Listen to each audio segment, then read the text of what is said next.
Hello and welcome to my retro watches. Well, on the bench today is this lovely Seiko LM, and I wasn't intending to video this one, to be honest with you. It came in and I didn't pay a lot for it, and believe it or not, I've not worked on a Seiko LM. They're a nicer movement to some of the more basic ones like the 6119s and so forth. So I thought I'd film the disassembly at least for my own record so I know where things go. But upon disassembling it, I thought actually I might put this video up. It could help somebody. There's a few little gotchas in this if you're not careful, some springs. So that's what this video is going to be. And perhaps later on I'll do a rebuild video and maybe even a restoration on the case depending on how we go. Just looking here at the dial, thinking that was a bit of a fibre, but sadly it's a scratch. So we're going to move the hands. This is what they call a kind of a closed case. There's no case back on it. So the only way to get the movement out is via the front. So as you can see, I've split the case open. And now if you look carefully, and you have to look very carefully, you can see it's just moving in there. So when the crown is in, that's when I get my tweezers to push the release catch to get that stem out. There we go. Notice here as well the date window, so that should have like a frame around it, and of course it's missing. And this is the case back, and that there is telling me that it's had at least 2 services. So somebody's looked after it at some point. Now take the dial off. There you go. And now we'll remove that little C-clip so we can start accessing all the calendar works.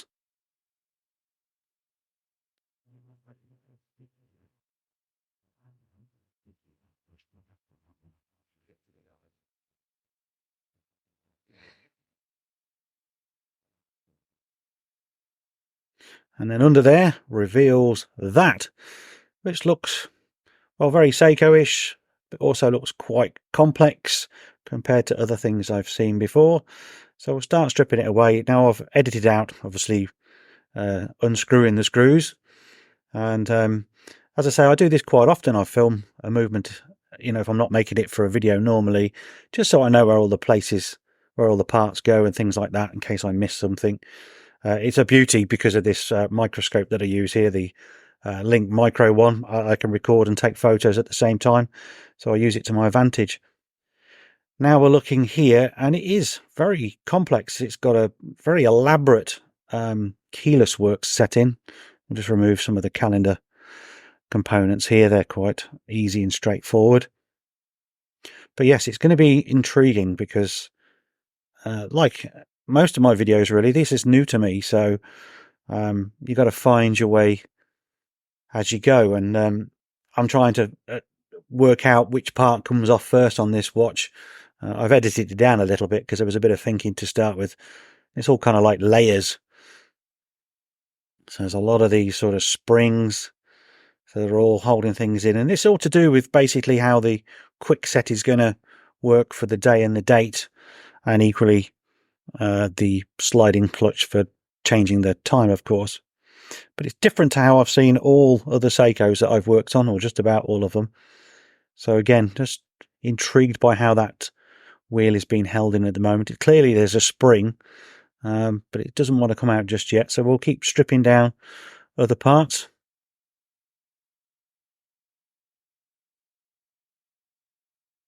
So the way I look at this as well is these are the parts coming off first, so they're the parts that are going to be going on last, in theory. And that plate there as the calendar change wheel, it's made out of plastic, and they fail on LMs all the time. I've got a great contact in my group who's 3D printed those. If anyone ever needs one of those stars, he sells them, a guy called Rune. So I'll leave the details perhaps down below if anyone wants one of those. Here we are, another sort of spring. Always got to be careful that you don't leave the tension on them. They can go flying. That's the set-in lever spring.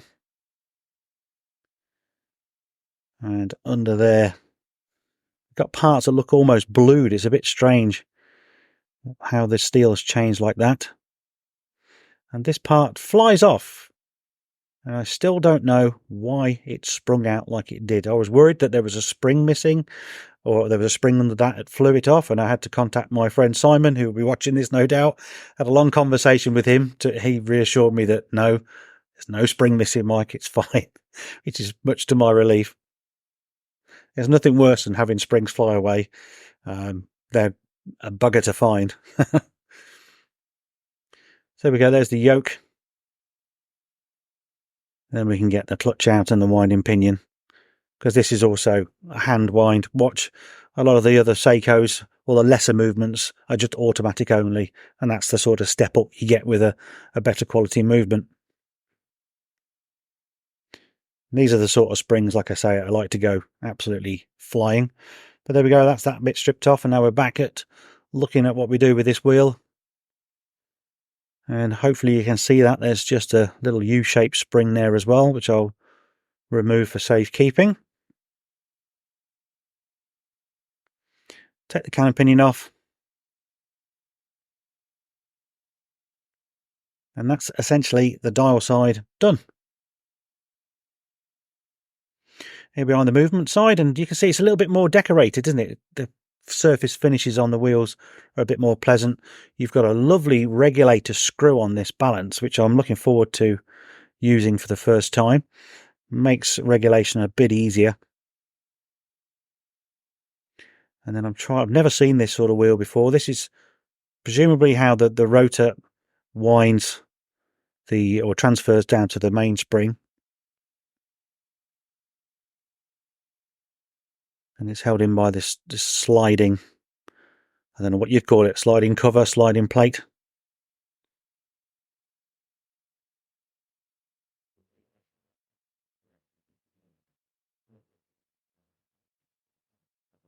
There we go.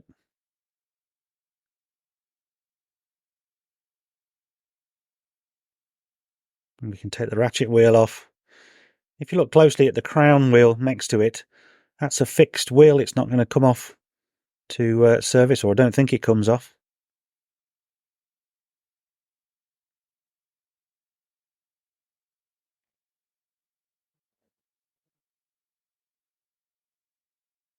And then we've got the click spring, which the click spring is actually also acting as the click, so it's all in one piece. And now we'll get at the train. Some nice Diafix shock jewels there as well to deal with, but that might be on the assembly. And there's another little wheel there, look. So we'll take out the train.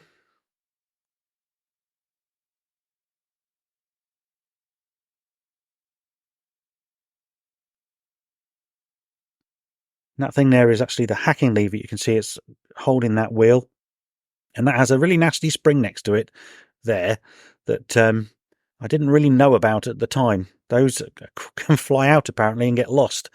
And I was very blasé, didn't even realise it was there or take much notice of it.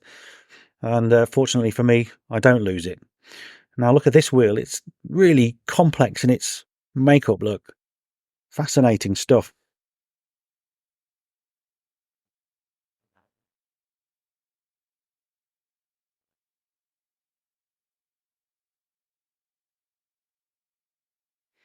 I must have run away a little bit.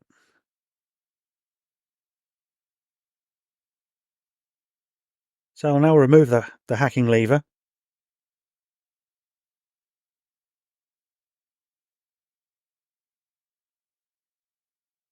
Which doesn't want to come out very easily. And again, there's no care in the world about where that spring is. There should be very worried about it, because that's just resting in here. I'm going to take it out now, look. But that could have been really easily lost. That's one of the gotchas in these movements. So if you're watching this for the first time, then at least you know that that's there. And if you're disassembling your watch, to take a bit more care and consideration around that part.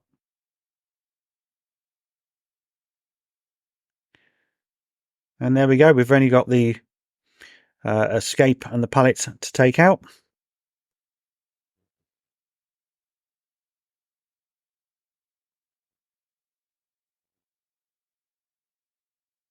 Quite an interesting shaped pallet fork. It sort of reminds me actually of the Rico video that I did a while ago. Very reminiscent of that. Just a little bit off shot, unfortunately. Then we'll take out this shock jewel for cleaning as well. The die shocks on the other plate I leave in. I'll clean them as best I can and then use the auto oiler actually. Try not to take them out of position if I can, because they're a bit of a devil to fit.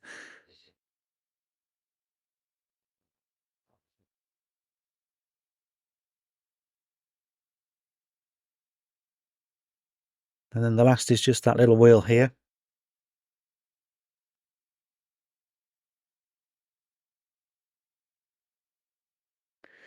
Nice little screws.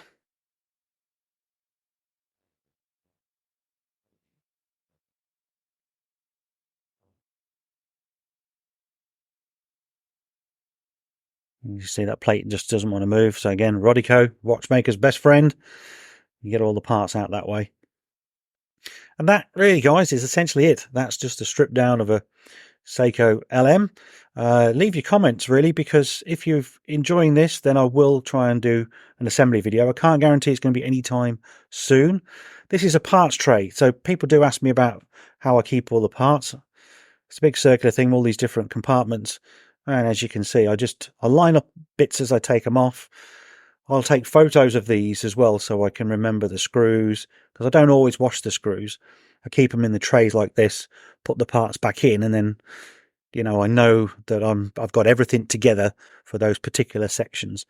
And there was quite a lot of sections in this watch because, as you can see, it's filling nearly the whole tray.